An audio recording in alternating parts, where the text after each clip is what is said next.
In the dimly lit corridors of St. Michael's Hospital, where fluorescent lights above wheelchairs hum with an otherworldly pitch, something stirs beneath the surface.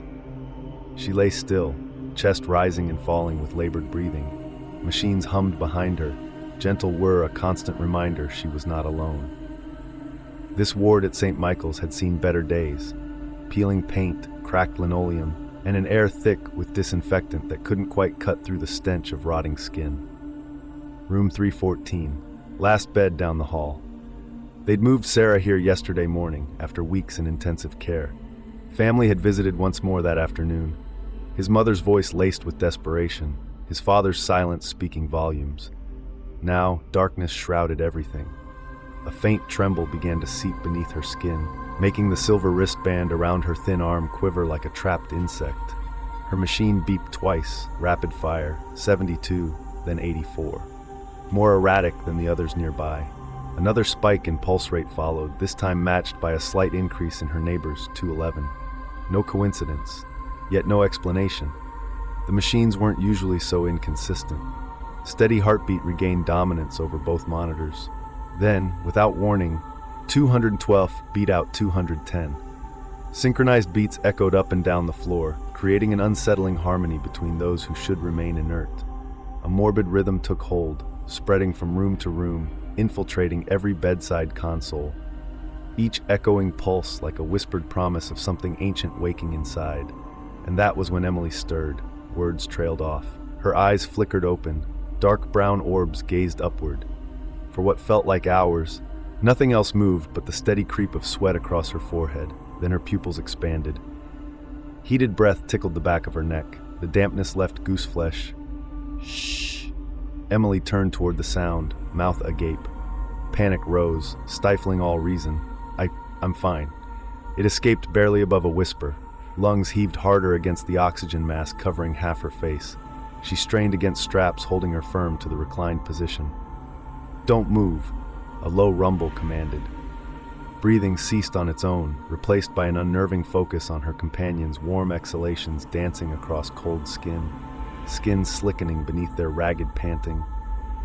Sarah's voice shattered the eerie calm. What do you mean?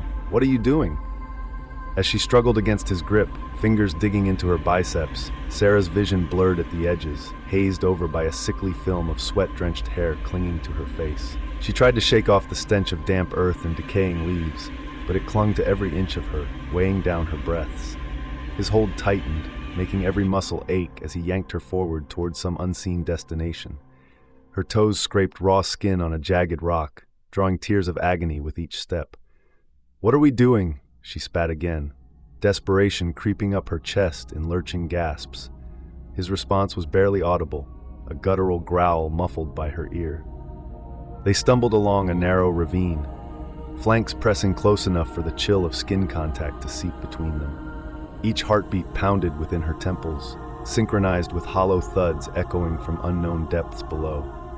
Rocks loomed above, casting deep crevices where shadows seemed to writhe and twist. A branch snapped behind them, sending tremors through air like skeletal fingers brushing chalk-covered stone. His grip faltered just once. That momentary lapse proved sufficient.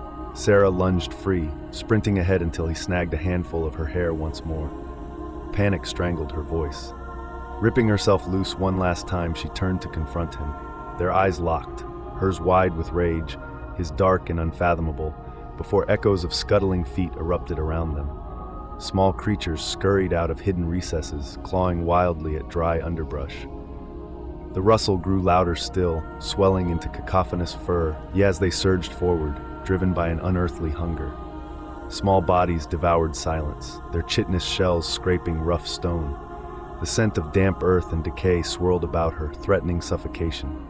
He hauled her closer, hot breath fanning across cheek like diseased animals lick. We won't be alone, he muttered, voice low, gravel rough. Sarah strained back, desperate to flee, but his grip held tight. He pulled her deeper, further into darkness, twisted roots grasping like bony hands, leaves clinging rocks' wet wounds. Her vision began blur, consumed abyssal horror lurking beyond edge perception. Suddenly, stumbling over uneven ground, rock face rose steeply, impossible climb without aid, and he let go, releasing wrist like discarded thing. She fell hard onto jagged shale, scrabbling traction as if limbs had betrayed her. Panic seized hold, constricting throat. In desperation, she forced self up, legs trembling weight. A glance upwards showed nothing, only featureless rock, unbroken shadows or crevices, and then jolt understanding struck. She scrambled after him, faster than sanity dictated. For all that mind screamed otherwise, couldn't help following. Silence claimed St. Michael's, leaving its decaying halls tomb secrets best left buried. Yet whispers persisted, carried drafts, stale air lives forever changed, unsettling harmony born room 314.